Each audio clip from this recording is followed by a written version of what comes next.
क्या आपने कभी सोचा है कि हम इंडियंस का शरीर दुबला होता है लेकिन पेट ऐसा जैसे बलून में हवा भर दी हो। थोड़ी उम्र बड़ी नहीं और कमर, घुटने, रीढ़ की हड्डी सब जवाब देने लगते हैं। और हमारे देश की औसत हाइट वो भी हर साल घटती जा रही है, जबकि बाकी देशों में लोग लंबे होते जा रहे हैं। और हाँ, डायबिटीज के मरीज। आज इंडिया को ही कहा जाता है वर्ल्ड की डायबिटीज कैपिटल। तो क्या है इन सब का कारण? सिर्फ एक चीज, प्रोटीन की भारी कमी। जी हाँ, प्रोटीन डेफिशिएंसी। स्टैट सुनकर आप चौंक जाओगे। इंडिया में 80% लोग अपनी डेली प्रोटीन रिक्वायरमेंट तक पूरी नहीं कर पाते और 90% महिलाएं प्रेगनेंसी और लैक्टेशन के दौरान भी मिनिमम प्रोटीन नहीं लेती।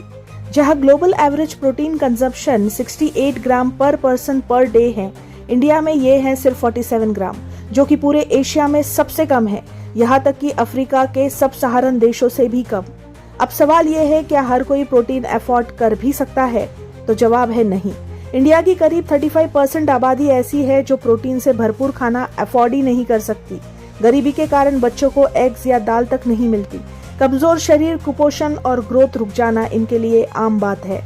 पर यह कमी सिर्फ गरीबों में नहीं। IMRB के सर्वे के मुताबिक 73% शहरी अमीर लोग भी प्रोटीन डेफिशिएंट है।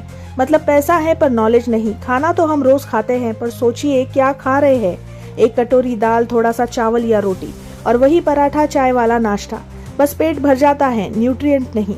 जब प्रोटीन की कमी होती है तो शरीर फैट को मसल की जगह स्टोर करता है और फैट सबसे पहले जमा होता है पेट पर। इसीलिए दिखते हैं हम पतली टांगे, मोटा पेट। प्रोटीन सिर्फ मसल बनाने के लिए नहीं होता, ये हमारे इम्यून सिस्टम, हार्मोन्स, एंजाइम्स, यहाँ तक कि ऑक्सीजन ले जाने वाले हेमोग्लोबिन तक हर चीज का बेस है। इंडिया में करीब 29% आबादी पूरी तरह वेजिटेरियन है, मतलब ना अंडा, ना मांस, ना मछली। ये फैसला अक्सर धार्मिक या भावनात्मक होता है, लेकिन न्यूट्रिशनल रियलिटी कोई नहीं समझता। प्लांट बेस्ड प्रोटीन में जरूरी अमीनो एसिड की कमी होती है और उनका डाइट स्कोर भी लो होता है, जिसका मतलब है कि बॉडी उसे पूरी तरह एब्जॉर्ब नहीं कर पाती। हम सोचते हैं कि दाल प्रोटीन का अच्छा सोर्स है, पर सच्चाई ये है कि जब दाल को उबाला जाता है तो उसमें सिर्फ लगभग 20 ग्राम प्रोटीन ही बचता है।